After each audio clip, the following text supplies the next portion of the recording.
In front of me is OPPO Pad Neo, and today I would like to show you how you can change font size. Begin by opening settings and tapping on display and brightness right away. Then scroll down just a bit and tap on font section. Then operate this slider to adjust size of your text. Check out preview above, and to save your changes, hit apply. So when I do that, as you can see, size of my text has changed.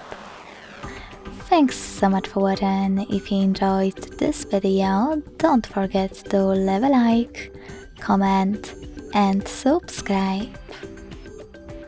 Bye!